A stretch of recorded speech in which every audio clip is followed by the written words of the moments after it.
Dan termasuk peristiwa Kanjuruhan di Malang, itu kan dikendalikan ini Brimobnya. Makanya kan Kapolri langsung memberhentikan, ya, memecat komandan-komandan Brimob. Kenapa? Dikuasai Cina. Ya. 200 lebih loh, Bu. Itu bukan pengamanan, itu pembunuhan itu. Kalau ngaman enggak tahunya akhirnya diakui sama Mabes Polri, ternyata yang gas air matanya itu kadaluarsa. Makanya banyak itu yang kena apa sampai keluar darah matanya itu. Gitu. Jadi jahat, Bu, jahat. Ditembakin sampai akhirnya di Malang itu kan di jalan-jalan itu sampai muncul ungkapannya apa?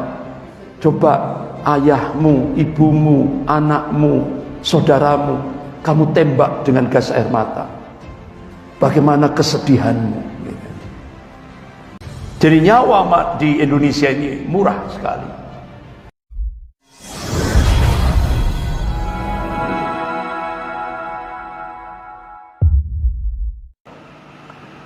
Para ummahat yang dirahmati Allah,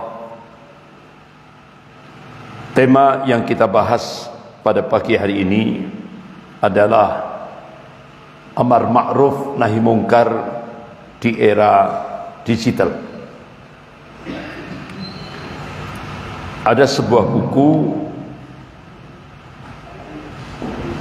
yang mengungkap tentang the power shift, pergeseran arus kekuasaan dari era agraris menuju pada era industri, dari era industri menuju pada era informasi. Seperti kita di Indonesia sekarang ini benar-benar masuk pada era informasi, atau yang sering kita sebut dengan era digital. Bagaimana Allah Subhanahu wa ta'ala memerintahkan pada hamba-hambanya yang amanu wa taqwa, ketika kita memasuki pertarungan as-sira' bainal haq wal batil, pertarungan antara al-haq dan al-batil. Para ummahat yang dimuliakan Allah, Allah Subhanahu wa ta'ala dan Rasulullah sallallahu alaihi wasallam memberikan satu arahan yang konkret agar kita tetap istiqamah amar ma'ruf nahi mungkar. Allah ingatkan dalam surah Al-Imran ayat 104. Allah berfirman, a'udzubillahi minasyaitonir rajim, wal takum minkum ummatun yad'una ilal khair wa ya'muruna bil ma'ruf wa yanhauna 'anil munkar wa ulaika humul muflihun. Dan hendaklah di antara kalian ada segolongan umat yang mengajak kepada ilal khair. Ilal khair tidak ada lain adalah ad-dinul haq, yaitu ad-dinul Islam. Wa ya'muruna bil ma'ruf wa yanhauna 'anil munkar, dan menyuruh untuk berbuat yang ma'ruf, berbuat yang baik, dan mencegah dari yang mungkar. Wa ulaika humul muflihun. Mereka itulah hamba-hamba Allah yang beruntung atau yang sukses fid dunya wal akhirah. Jadi kalau kita ingin mendapatkan keberuntungan, kesuksesan dalam kehidupan dunia dan kehidupan akhirat, Allah Subhanahu wa ta'ala memerintahkan agar kita hamba-hambanya yang aman wa taqwa untuk tetap istiqamah mengajak kepada ilal khair, yaitu pada ad-dinul Islam, ad-dinul haq, dan menyuruh kepada yang ma'ruf dan mencegah dari yang mungkar. Bahkan Rasulullah SAW juga mengingatkan kepada umatnya. Qala Rasulullah SAW, bal itamiru bil ma'ruf wa tanhauna 'anil munkar hatta idza ra'aitum suhan muta'an wa huwa mutabbi'an wa dunya mu'tharatan wa izaba kulli dira'in bi ra'yihi fa 'alaika ya'ni bi nafsik wa da'anka al-awwam fa inna min wara'ikum ayyam as-sabr as-sabru fihi mithlu qabdi 'ala al-jamri lil amil fihim ajr 50 rajulan ya'maluna mithla amalihi. Ya Rasulullah, ajr 50 minhum? La, ajr 50 minkum. Ini hadis sahih rawahu Abu Dawud. Bal itamiru bil ma'ruf wa tanhauna 'anil munkar. Bahkan kalian harus tetap ngajak untuk berbuat yang ma'ruf dan mencegah dari yang mungkar. Hatta idza ra'aitum suhan muta'an, hingga kebakilan itu sudah ditaati. Bahkan sudah jadi fenomena di tengah masyarakat kita. Wa huwa mutabbi'an, hawa nafsu sudah diikuti. Bahkan itu sudah jadi fenomena di tengah-tengah masyarakat kita. Wa dunya mu'tharatan, kehidupan dunia lebih diutamakan daripada kehidupan akhirat. Dan itu sudah jadi fenomena di tengah masyarakat kita. Wa izaba kulli dira'yin bi ra'yihi, manusia sudah lebih banyak membanggakan ra'yunya, akalnya, pendapat-pendapatnya daripada ayat-ayat Allah dan sunnah Rasulnya. Nah, manakala empat faktor ini sudah muncul di tengah masyarakat kita, Rasulullah memberikan wasiat, fa'alaika ya'ni binafsik, perhatikan diri kalian, perhatikan diri kalian, perhatikan diri kalian. Wada'ankal awam, jauhi kebanyakan orang. Ulama-ulama hadis ketika menafsirkan wada'ankal awam, itu maknanya jangan sampai kita larut pada empat fenomena tadi, di mana kebakilan sudah ditaati, hawa nafsu sudah diikuti, kehidupan dunia lebih diutamakan daripada kehidupan akhirat. Manusia sudah lebih banyak membanggakan ra'yunya, akalnya, pendapat-pendapatnya daripada ayat-ayat Allah dan sunnah Rasulnya. Rasulullah memberikan arahan, memberikan kabar kepada umatnya, fa inna min waraikum ayyamas sabr, sebentar lagi kalian akan mendapati hari-hari kesabaran. Apa makna fa inna min waraikum ayyamas sabr? Itu ulama-ulama hadis menafsirkan saat itulah Allah Subhanahu wa taala akan melipat gandakan pahala bagi hamba-hambanya. Oleh karena itu Rasulullah mengabarkan, manakala kita tetap istiqomah mentauhidkan Allah dan segala aspek kehidupan kita sebagai hamba Allah yang muwahhid, dan kita tetap istiqomah ittiba'us sunnah, baik dalam kehidupan berpribadi, berkeluarga, bermasyarakat, bahkan berbangsa dan bernegara, karena Rasulullah itu sebagai uswatun hasanah.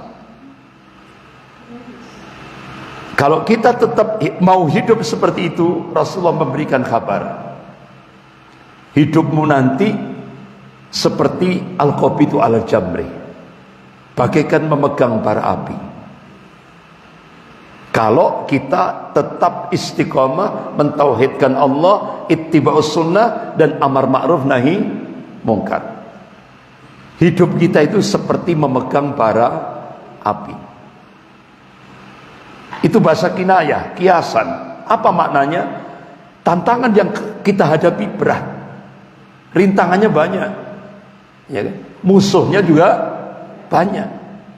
Itu kalau kita mau hidup seperti itu, ya. Kalau kita mau hidup seperti itu, Rasulullah memberikan busra, berita gembira.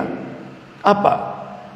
Qala Rasulullah sallallahu alaihi wasallam lil amili fihim ajr 50 rajulan ya'maluna mithla amalihi. Kalian akan dapatkan pahala sebanyak 50 orang yang beramal semisalnya.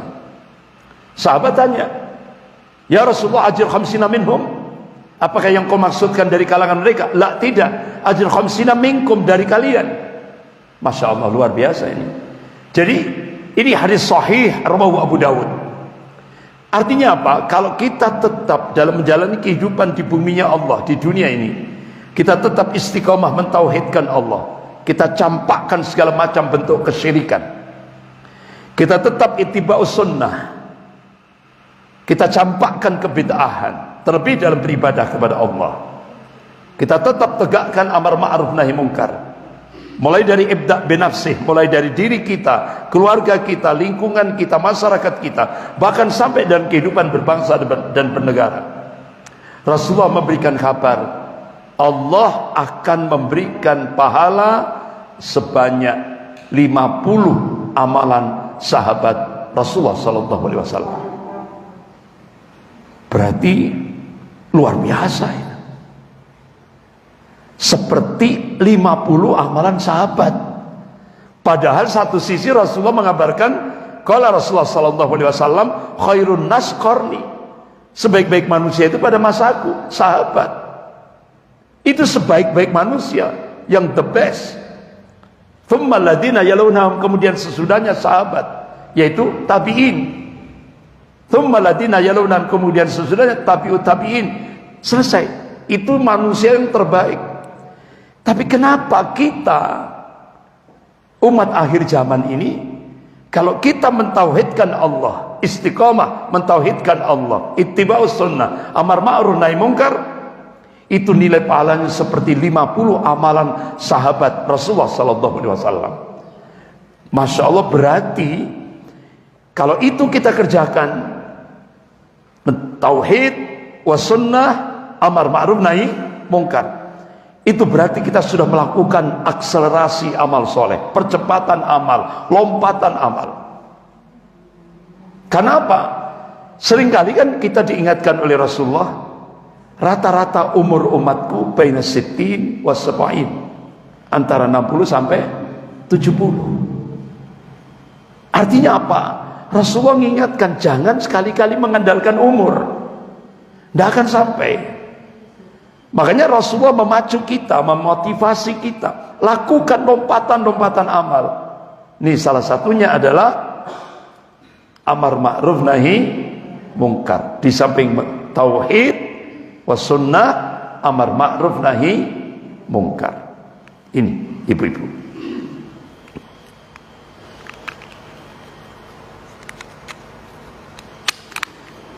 Para ummahat yang dimuliakan Allah,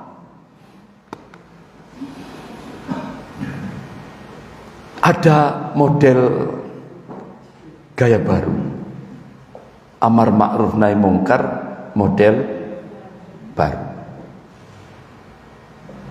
Kalau kita di Indonesia, ulama turun gunung, ya kan, untuk menegakkan amar ma'ruf nahi mungkar. Segala macam bentuk kemaksiatan, kebobrokan moral, ulama turun gunung, diikuti oleh umatnya. Nah sekarang ibu-ibu, para ummahat yang dimuliakan Allah, sekarang ada model baru, bentuk nahi mungkar, yang dimainkan oleh satu orang, Bejorka. Ya.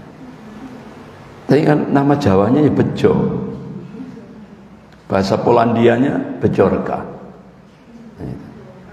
Ya, Polandianya. Kenapa Bejorka ini di Polandia? Dia memberikan sinyal, Indonesia itu benderanya merah putih, Polandia putih merah. Artinya itu bahasa sinyal. Bejorka mengungkap Indonesia sedang terbalik, sedang terbalik. Nah, sehingga akhirnya ibu-ibu, Bejorka di akun Twitternya dia menulis, saya melakukan nahi mungkar sesuai dengan kemampuan saya. Apa? Lewat menggerak-gerakkan jari-jari dari Polandia. Saya melakukan doxing. Doxing itu membongkar, artinya menampar wajah pejabat-pejabat yang bobrok, pejabat-pejabat yang rusak, gitu. Ini kemampuan saya melakukan nahi mungkar. Akhirnya pemerintah panik, Badan Intelijen Negara panik, Badan Cyber dan Sandi Negara panik, Mabes Polri panik, sampai akhirnya ditangkaplah seorang pemuda di Madiun, ya, karena dianggap penopang Bejorka. Ternyata salah tangkap. Ternyata pemuda itu jualan es. Ibunya akhirnya curhat di stasiun televisi TV One. Anak saya loh tidak punya komputer, untuk makan saja Senin Kemis, berarti kan berat. Akhirnya polisi salah tangkap, tibane wong gak duwe. Gitu. Panik pun dengan nahi mungkar model gaya baru ini. Sehingga mungkin ada orang menganggap Bejorka ini hacker. Tapi setelah saya dapat tabayun, gitu ya, setelah tabayun cross check ke pakar IT ITB, yaitu Bapak Insinyur Hermansyah yang masuk di stasiun televisi TV One itu, beliau bukan hacker. Ya, kalau hacker itu kan konotasinya negatif, Pak, hitam, ya kan? Konotasinya negatif kalau hacker. Ya. Nah, ini bukan hacker. Bahkan Bejorka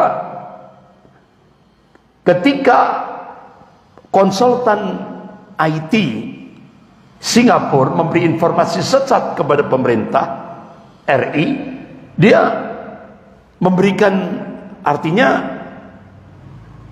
memberikan peringatan kepada pakar IT dari Singapura.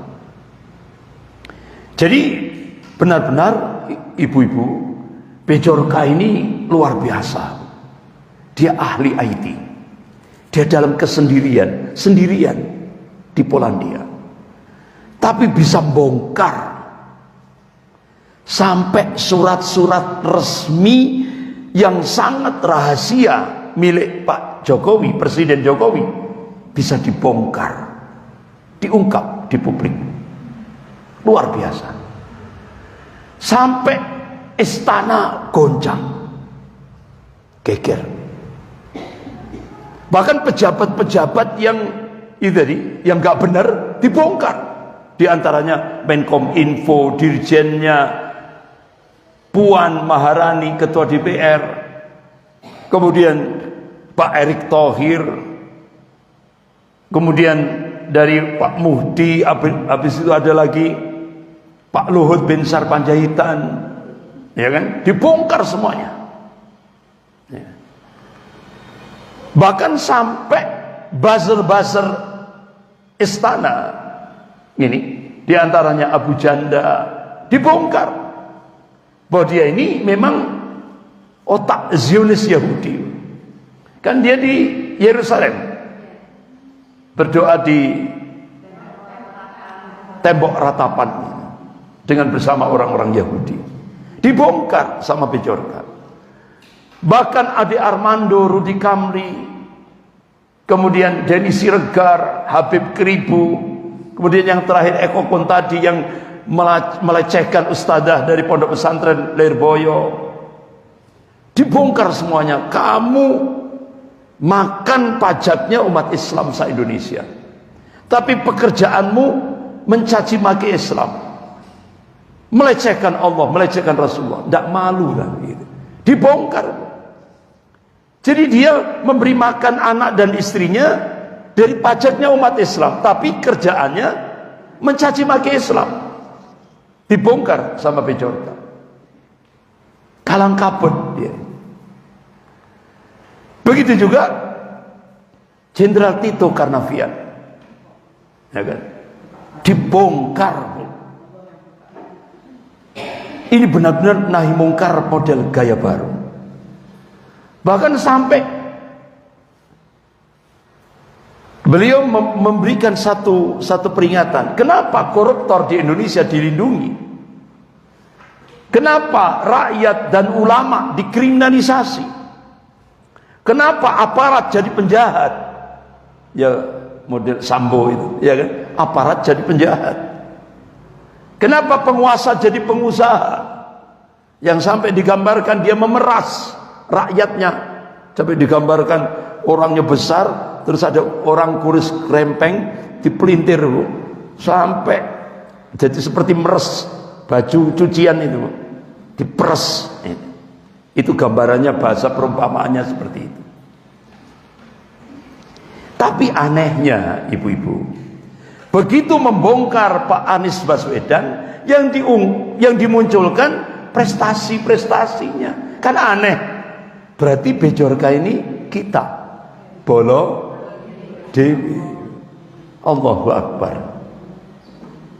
Goncang negara. Kalang kabut, istana tidak bisa tidur.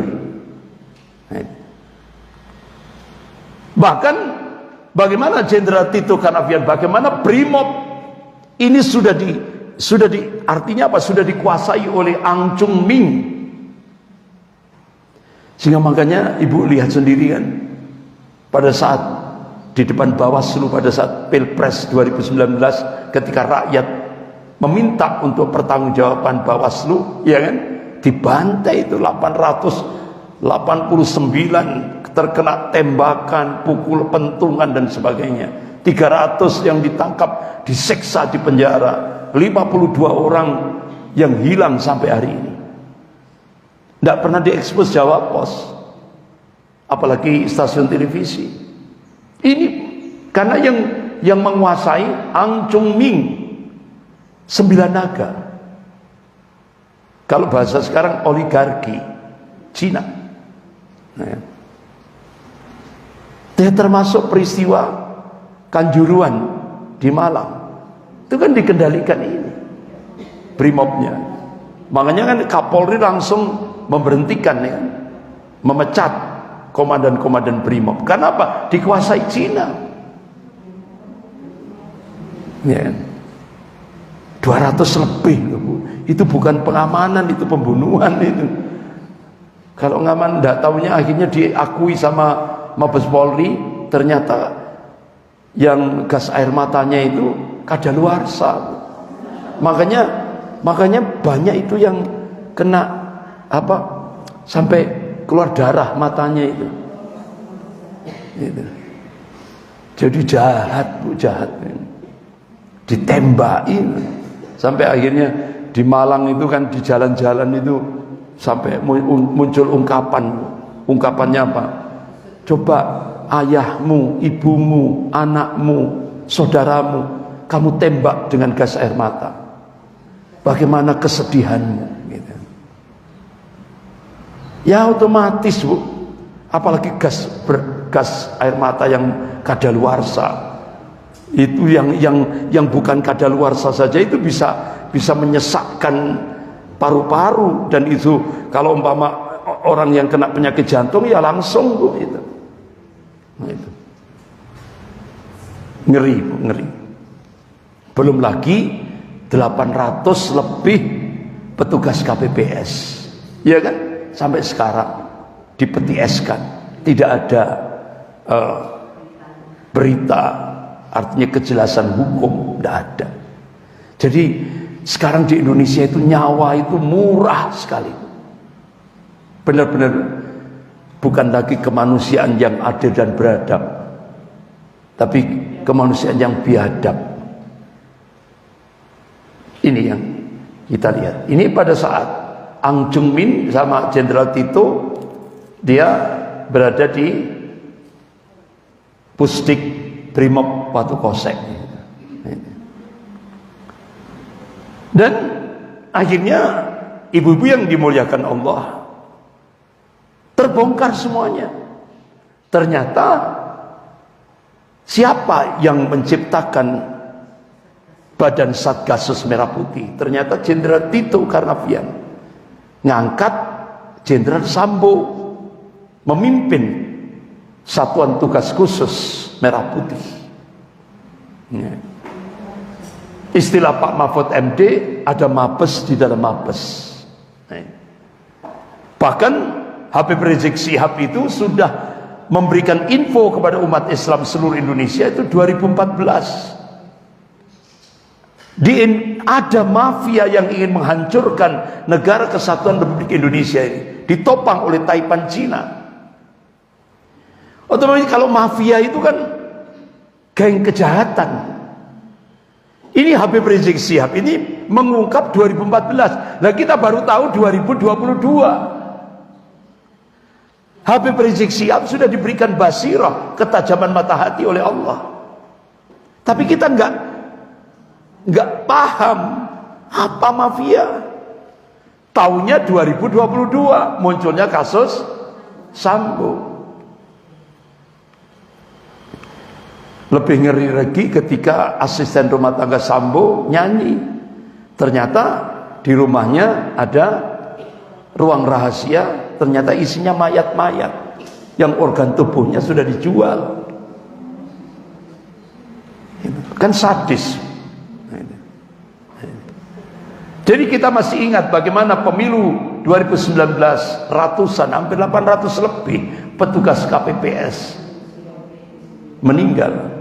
Dan ketika Dr. Ani Hasibuan, seorang ibu dokter, terpanggil, padahal Polri pada saat itu mengumumkan siapa yang melakukan otopsi penjara, tidak boleh melakukan otopsi.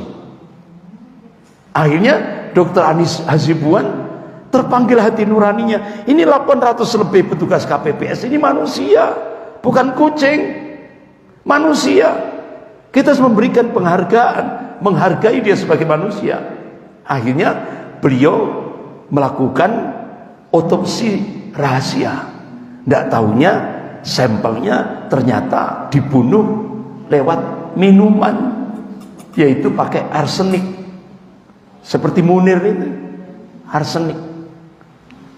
Ya, makanya ibu-ibu, saya pernah waktu kuliah subuh di Masjid Al-Waqar, saya selesai, saya langsung menuju mobil saya, ada ibu-ibu datang dekati saya, Ustadz, saya korbannya, saya sudah muntah darah, Ustadz. Akhirnya saya sampaikan, Bu, ibu segera minum habatus sauda, karena itu obat segala macam penyakit kecuali mati. Ibu minum minyak zaitun, air zam-zam, kurma atau sari kurma, ya kan? Ibu bekam syar'i. Ya, banyak berdoa kepada Allah, alhamdulillah selamat. Itu. Tapi yang paling mengerikan itu informasi dari Ombudsman pusat. Itu ternyata ada ketua KPPS di Lampung. Itu alhamdulillah Allah berikan perlindungan. Walaupun dia diracun pakai arsenik itu tawar, Bu. Artinya benar-benar tidak mengenai dia. Alhamdulillah dia masih kondisi sehat. Akhirnya didatangi, langsung dikasih fulus, disogok. Dia tolak. Berita terakhir dari Ombudsman Pusat Jakarta, ternyata ditembak, mati. Sampai seperti itu, kecurangannya itu terstruktur, sistematis, masif dan brutal. Ini yang terjadi. Tapi sampai sekarang tidak pernah diungkap. Jadi nyawa di Indonesia ini murah sekali.